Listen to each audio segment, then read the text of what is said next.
चिराग उठाओ कि आफताब जलाए, जरा कदम तो उठाओ कि एक राह बनाए।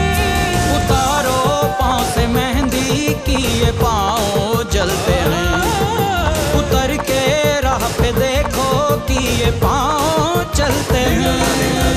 क्योंकि जीना इसी का नाम है, क्योंकि जीना इसी का नाम है, क्योंकि जीना इसी का नाम है।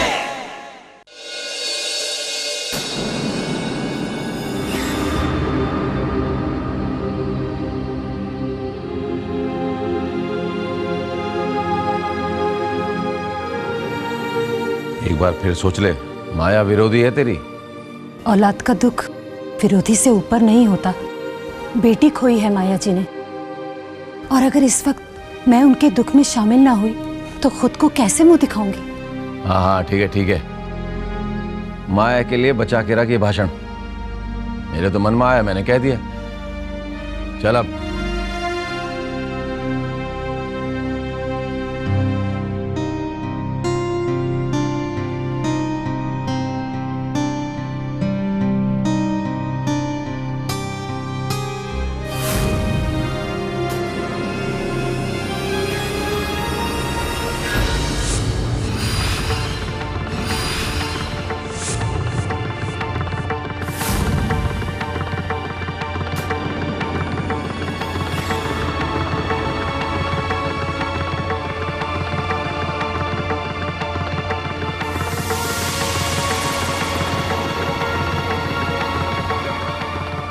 एमएलए साहब, मैंने कुछ फूल लाने को कहा था,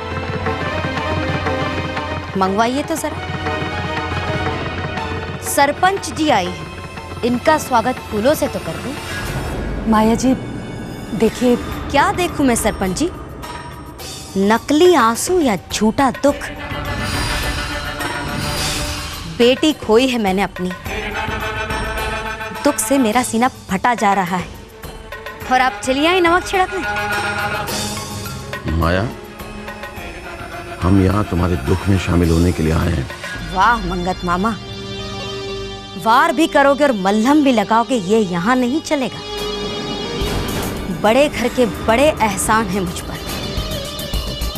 सुहाग से लेकर संतान तक सबको शमशान में पहुंचाया है उस बड़े घर ने,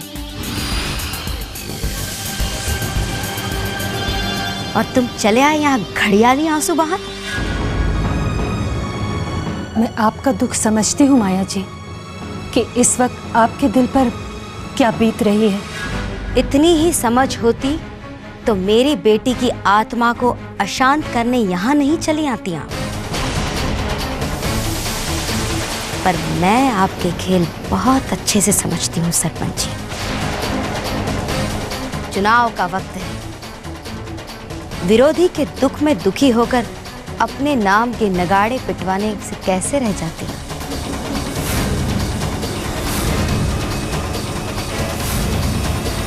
चुनाव रिश्तों से बड़े नहीं होते माया जी। मैं ये भी नहीं कह रही कि बड़े घर से आपको दुख नहीं मिले, पर यकीन मानिए उसमें हमारा कोई हाथ नहीं था। हम तो हमेशा से। कोई फायदा नहीं है सरपंच जी। एक तरफ मामा ट्रक चलाकर मेरी गाड़ी उड़ाने चलते हैं, और दूसरी तरफ तुम मुझे फोन करके बचाने का नाटक करती हो। क्यों सरपंच जी, क्यों? लेकिन माया जी। बस कीजिए सरपंच जी।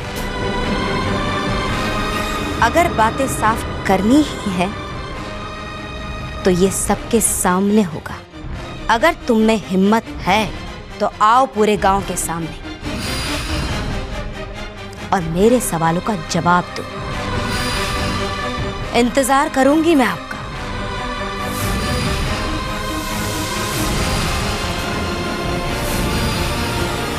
माया, अपनी जबान बंद कर।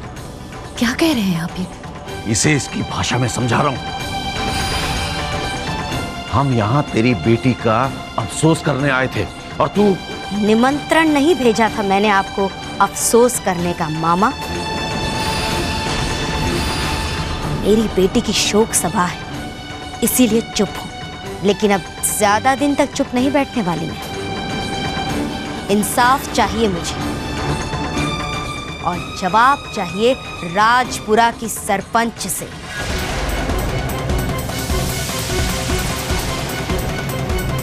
नमस्ते। पूरे राजपुरा के सामने आपका इंतजार करूंगी सरपंच।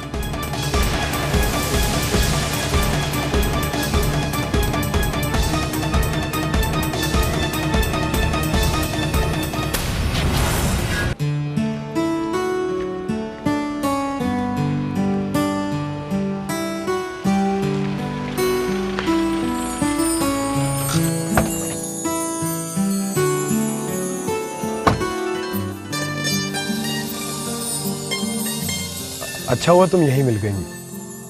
मैं तुमसे ही मिलने जा रहा था। अच्छा,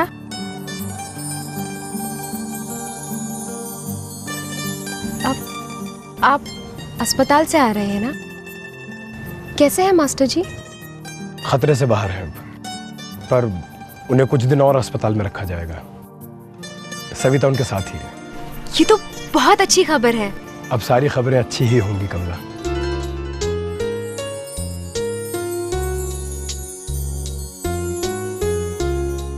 क्या ढूंढ रही हो? है कुछ जो आप हमेशा मेरे लिए लाते हैं। क्या? मुझे पता था आपको कभी समझ नहीं आएगा। मैं उस गुलाब को ढूंढ रही हूँ जो आप हमेशा मेरे लिए लाते हैं।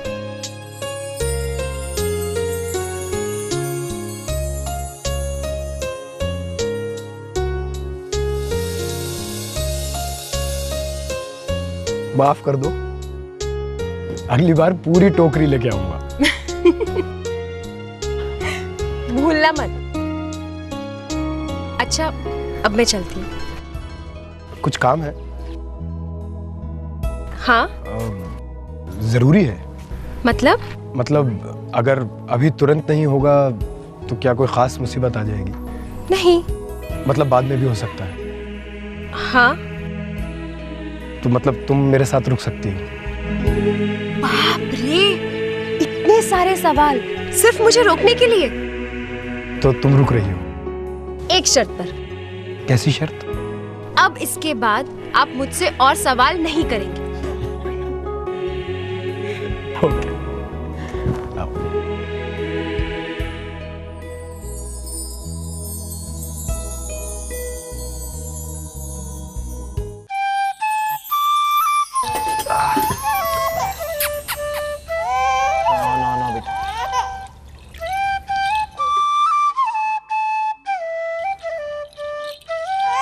अरे बाप रे, कितना रोती है। अरे ओ, तो लंगोट खुल गया भाई। अरे वाह भाई वाह। बहुत खूब बेटा। बाप को बच्ची को खाना खिलाते तो देखा था, लेकिन कोई इस तरह से अपनी बच्ची का ख्याल रखे ऐसा किसी को नहीं देखा। बैठिए अब्बू। अब्बू, सबा मेरी ही बेटी तो है। अब अगर मैं ही इसकी साफ सफाई का ध्यान नहीं रखूंगा तो कौन रखेगा? क्यों मेरी बिटिया रानी? सलाम। जीती रहो बेटी। खुदा सलामत रखे तुम्हें। अरे लो भाई, अम्मी भी आ गई। आओ बेगम, इसको कुछ खिला दो। अब अम्मी तुम्हें खाना खिलाएंगी। कैसे लग रही है हमारी बिटिया रानी तैयार हो गया अब्बू? बहुत प्यारी लग रही है। अब बेगम, तुम जरा इसे पकड़ो और मैं निकलता हूँ। तुम कहाँ जा रहे हो? अब्बू अभी तो आए हैं, थोड़ी देर बैठो ना उनके साथ। अब्बू, मैं आपके लिए चाय बना के लाऊं? अरे चाय की जरूरत नहीं है, तू बच्ची को संभाल। अरे बाबा, अल्लाह का लाख लाख शुक्र है बेटा कि गांव में सब ठीक ठाक है। पिछले दिनों तो जैसे कयामत बर्पा हो रही थी, हर तरफ मार काट। हाँ अब्बू, लेकिन अब्बू, बुरे के बाद हमेशा अच्छा होता है। अब देखिए, यहाँ भी सब ठीक हो गया ना? अभी बादल कहाँ छटे हैं बेटी। माया जी ने सरपंच जी को ललकारा है और कहा है कि पूरे गांव के सामने आकर सवालों के जवाब दे। कैसे सवाल? पता नहीं बेटी, ये चुनाव भी अपने साथ क्या क्या लेकर आता है। कौन क्या क्या खेल खेल रहा है समझ में नहीं आता। इसीलिए तो अब्बू हमारे नेता सही लोग बने। इसके लिए हमें सही और सच्चे लोगों को ही वोट देना चाहिए। बिल्कुल। बेगम, वोट देने की बात तो दूर की है, अरे लोग पहले वोट देने जाएं तो सही। इमरान, इसीलिए तो विद्या और उसके साथी घर घर जाकर गांव के लोगों को उनकी जिम्मेदारी और उनके हक के बारे में बता रहे हैं।